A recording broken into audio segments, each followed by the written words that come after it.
संघर्षी education में आपका स्वागत है। अब तक हमने दक्षता अभ्यास 3 के 4 प्रश्नों को हल कर लिया है। आइए हम बढ़ते हैं 5वें प्रश्न की तरफ।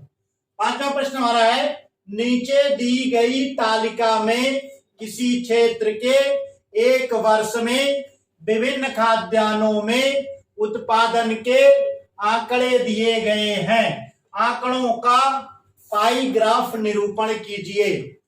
तो अनाज या दालें, मक्का का उत्पादन लाख टन में यानी 4 लाख टन है। मटर का उत्पादन 4 लाख टन है और चना का उत्पादन 6 लाख टन है। गेहूं का उत्पादन 10 लाख टन है और धान का उत्पादन 12 लाख टन है। सुविधा के लिए हमने इस सारणी का खाका पहले से बना लिया है समय की बचत के लिए। आइए देख लेते हैं कि वर्ष में कुल उत्पादन कितना है। तो यहां पर योगफल इसका देख लेते हैं। योगफल कितने लाख टन हो जाएगा? 4 4 8 6 14, 14 10 24 और 24 12 36, यानी कुल उत्पादन कितना हो गया? 36 लाख टन।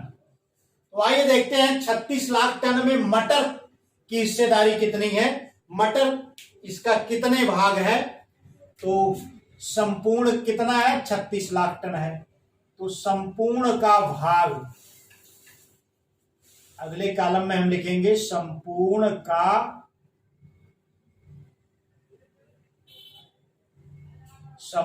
का भाग।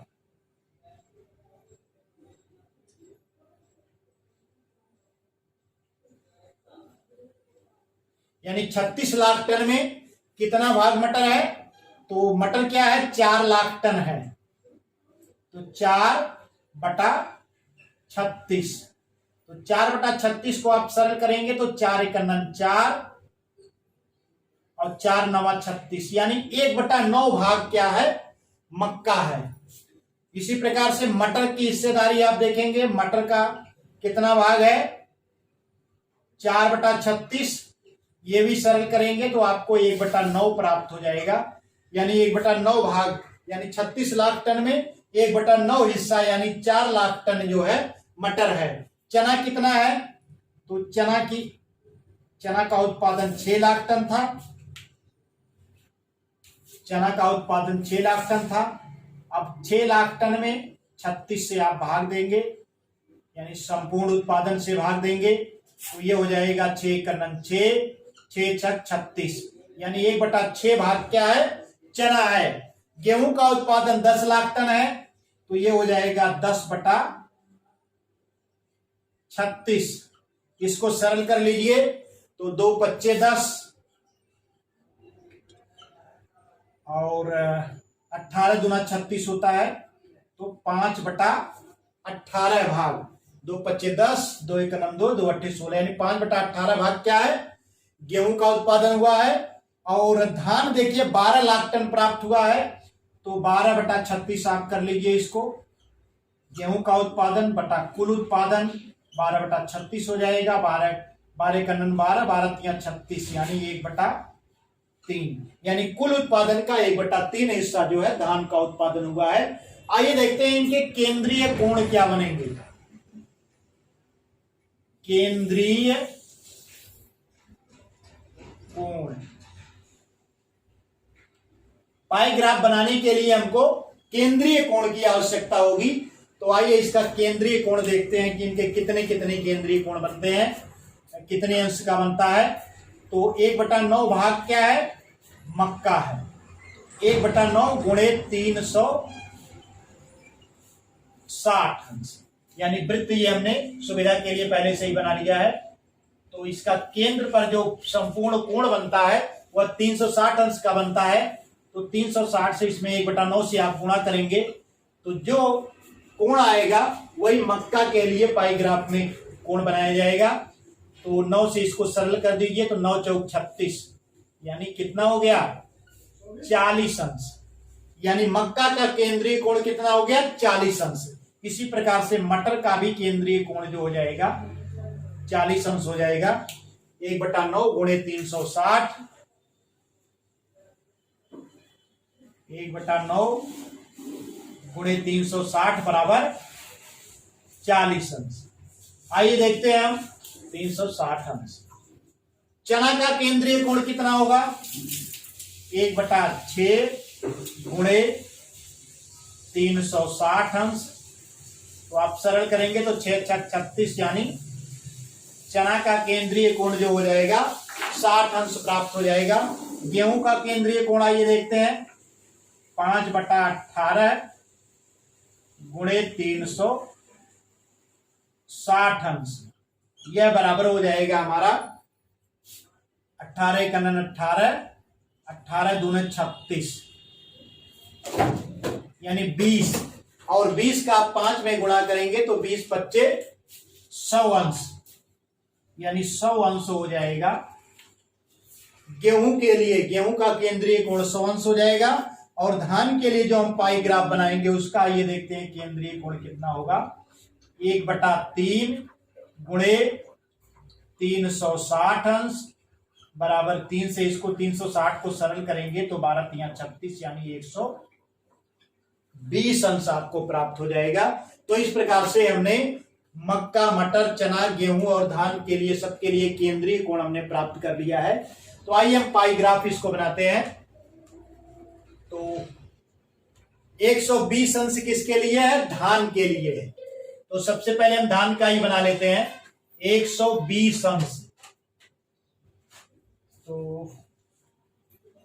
ये हो जाएगा हमारा एक लाइन यहां से खींच लीजिए त्रिज्या, और इस पर चांदे की सहायता से 120 अंश का कोण आप बना लीजिए।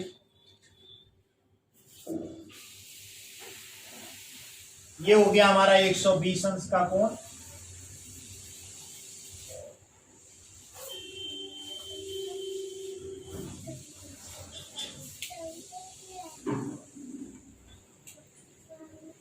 क्या हो गया ये? धान 120 अंश, 120 अंश ये है धान। धान का पाई ग्राफ हो गया। दूसरा गेहूं 100 अंश है, तो आइए 100 अंश गेहूं के लिए बना लेते हैं। तो 100 अंश,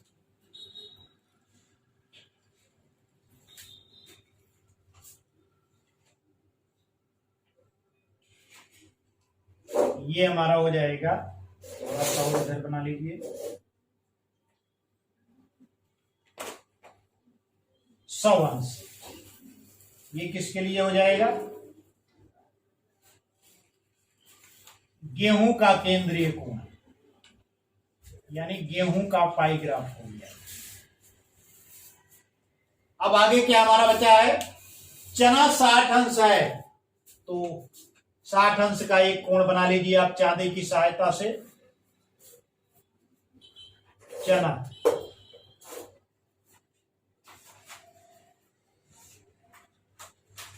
ये हो गया हमारा चना 60 अंश,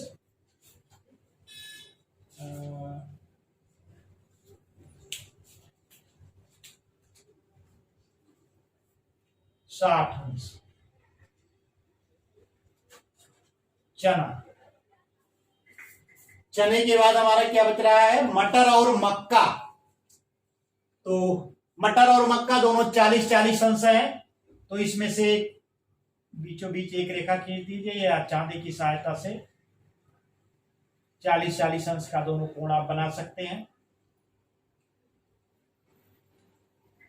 तो एक हो जाएगा आपका 40 अंश मटर का हो गया, और एक 40 अंश हो गया मक्का, 40 अंश। तो इस प्रकार से ये हमारा पाई ग्राफ प्राप्त हो गया। पाई ग्राफ जिसमें मक्का के लिए केंद्रीय कोण 40 अंश, मटर के लिए केंद्रीय कोण 40 अंश, चना के लिए केंद्रीय कोण 60 अंश, गेहूं के लिए केंद्रीय कोण 100 अंश और धान के लिए केंद्रीय कोण 120 अंश प्राप्त हुआ। जो हमें पाई ग्राफ बनाना था वो हमने बना दिया है। इस प्रकार से 5वां प्रश्न हल हो गया है। आइए हम बढ़ते हैं 6ठे प्रश्न की तरफ। हाँ तो बच्चों छठा प्रश्न हमारा है, रविवार के दिन किसी बेकरी की दुकान में हुई विभिन्न वस्तुओं की बिक्री रुपयों में नीचे दी गई है। त्रिज्य खंडों के केंद्रीय कोण ज्ञात करके सारणी बनाइए और इस सारणी का प्रयोग करके एक पाई चार्ट बनाइए। तो आइए देखते हैं क्या दिया गया है। वस्तु ब्रेड, ब्रेड की बिक्री कितनी है, रुपयों में दिया गया 320 रुपए। मीठा बिस्कुट की बिक्री 120 रुपए, नमकीन बिस्कुट की बिक्री 160 रुपए, पेस्ट्री की बिक्री 80 रुपए, अन्य की बिक्री 40 रुपए है। तो आइए देखते हैं कुल बिक्री कितनी है, योगफल ज्ञात कर लेते हैं। तो ये हो जाएगा आपका 0, 8 4 8 12, 12 6 18, 18 2 20 और 2 22, 22 के 2 हासिल 2 और 3 1 4 1 5 और 2 हासिल 7, यानी कुल बिक्री कितनी हो गई 720 रुपए की। तो पाई चार्ट बनाने के लिए हमें केंद्रीय कोण ज्ञात करना पड़ेगा, त्रिज्य खंड का केंद्रीय कोण ज्ञात करना पड़ेगा। तो आइए देखते हैं कि 720 रुपए की कुल बिक्री में ब्रेड का क्या भाग है। तो इसमें ब्रेड की बिक्री कितनी हुई है 320, तो 320 में हम 720 से भाग दे देंगे तो हमें यह पता चल जाएगा कि इसकी बिक्री कितनी है, इसका टोटल बिक्री का कितना भाग है। 0 से 0 कैंसिल हो जाएगा और 8 चौक 32, 8 9 72, इसे 8 से आप काट दीजिए तो 8 चौक 32 हो जाएगा, ऊपर 4 आ जाएगा और इसको 8 से काट दीजिए 72 को, तो 8 9 72, यानी कितना प्राप्त हो गया 4/9 भाग, यानी कुल बिक्री का 4/9 भाग जो है ब्रेड की बिक्री है। आइए मीठा बिस्कुट की देख लेते हैं। तो मीठा बिस्कुट की बिक्री बटा कुल बिक्री 720, इसको सरल कर लीजिए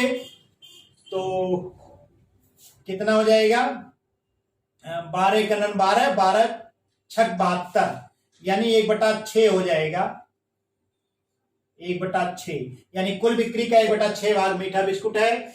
नमकीन बिस्कुट की बिक्री, तो कुल नमकीन बिस्कुट की बिक्री जो 160 है, कुल बिक्री 720 है, तो कुल बिक्री से आप भाग दे देंगे नमकीन के बिस्कुट में बिक्री में, तो 0 से 0 समाप्त हो जाएगा और इसको काट दीजिए 8 से काट दीजिए तो ये हो जाएगा 8 दूना 16, ऊपर 2 आ जाएगा और 8 9 72, यानी 2/9 संपूर्ण का भाग नमकीन बिस्कुट 2/9 हो गया। पेस्ट्री, पेस्ट्री का देख लेते हैं क्या भाग है।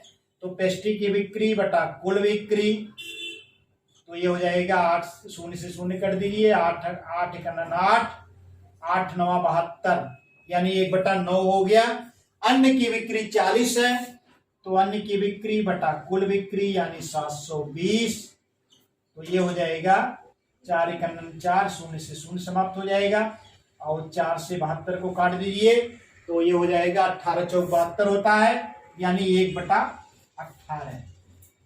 आइए देखते हैं केंद्रीय कोण क्या होगा, इनके त्रिज्य खंड के केंद्रीय कोण। तो ये संपूर्ण का भाग 4/9 आया है, इसमें केंद्रीय कोण यानी वृत्त के केंद्र पर जो संपूर्ण कोण बनता है वह कितना होता है 360 अंश का होता है।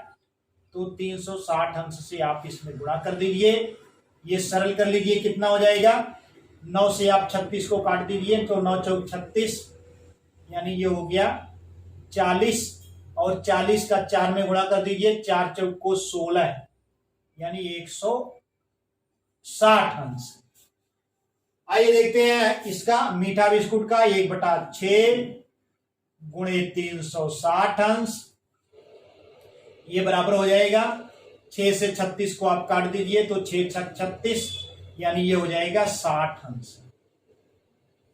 नमकीन बिस्कुट के लिए 2/9 है, तो 2/9 गुणे 360 अंश, ये बराबर हो जाएगा 9 चौक 36, ऊपर आ गया 40, 40 दूना 80, यानी 80 अंश आपको प्राप्त हो गया। आइए देखते हैं इसका पेस्ट्री का 1/9 गुणे 360 अंश, सरल कर लीजिए, 9 से काटिए तो 9 चौक 36, यानी ये आपको प्राप्त हो गया 40 अंश। अगला हमारा 1/18 है, तो 1/18 गुणे 360, ये बराबर हो जाएगा आपका 18 दूना 36 होता है, 20 अंश आपको प्राप्त हो जाएगा। तो अन्य के लिए जो केंद्रीय कोण होगा वह क्या होगा, 20 अंश हो जाएगा। तो इस प्रकार से हमने सब केंद्रीय कोण ज्ञात कर लिया है। आइए हम देखते हैं इसका पाई ग्राफ क्या होगा। पाई ग्राफ बनाने के लिए वृत्त हमने समय की बचत के लिए पहले से ही वृत्त खींच लिया है। इसको हमने वृत्त को हाथ से खींचा है, आप प्रकार से खींचेंगे तो और अच्छा वृत्त बनेगा। तो ब्रेड 160 अंश, तो 160 अंश का कोण आप चांदा की सहायता से इसमें बीच में बना लेंगे, ये त्रिज्या हो गई। और इस पर चांदा रख करके आप 160 अंश का कोण बना लीजिए। तो 160 अंश का कोण कुछ इस प्रकार से आपका बन जाएगा 160 अंश।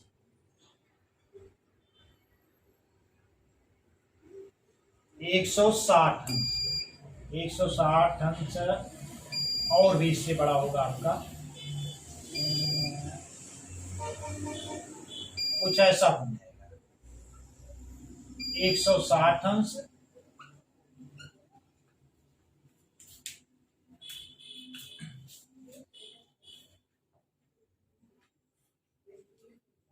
एक 160 अंश ये किसका है, ब्रेड का, यानी ब्रेड की बिक्री जो है सबसे अधिक हुई है। पाई ग्राफ से हमें पता चल रहा है कि ब्रेड की बिक्री सबसे अधिक हुई है। मीठा बिस्कुट की बिक्री के लिए इसका 120 हुई है, इसका केंद्रीय कोण 60 अंश है। तो आइए 60 अंश का कोण एक बना लेते हैं। इसके लिए यहाँ पर चांदे की सहायता से आप इसमें 60 अंश का कोण बना लीजिए। ये हो गया हमारा 60 अंश का कोण। ये क्या है, मीठा बिस्कुट, मीठा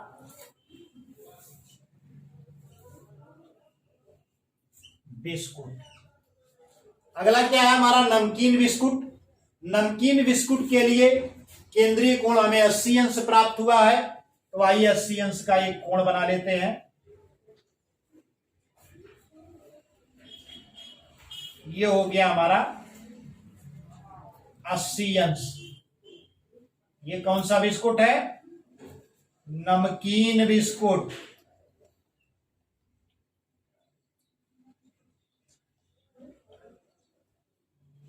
चलिए नमकीन बिस्कुट का पाई ग्राफ बन गया। अब शेष हमारा बचा है पेस्ट्री। पेस्ट्री के लिए 40 अंश का केंद्रीय कोण है और अन्य के लिए 20 अंश का है। तो इसमें चांदे की सहायता से इसको हम 40 और 20 में डिवाइड कर देंगे। तो ये हो गया हमारा 40 अंश का कोण, 40 अंश का केंद्रीय कोण। ये किसके लिए है, पेस्ट्री के लिए।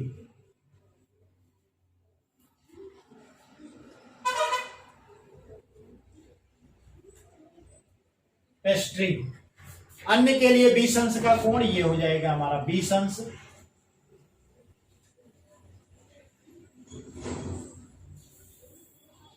अन्य तो ब्रेड के लिए 160 अंश का केंद्रीय कोण, मीठा बिस्कुट के लिए 60 अंश का केंद्रीय कोण, नमकीन बिस्कुट के लिए 80 अंश, पेस्ट्री के लिए 40 अंश और अन्य के लिए 20 अंश। तो इस प्रकार से ये हमारा पाई ग्राफ प्राप्त हो गया है। और इसी के साथ हमारा छठा प्रश्न भी हल हो गया है और सांख्यिकी अध्याय समाप्त हो गया है। एक नए अध्याय के साथ, नए वीडियो के साथ पुनः मिलेंगे। तब तक के लिए नमस्कार, धन्यवाद।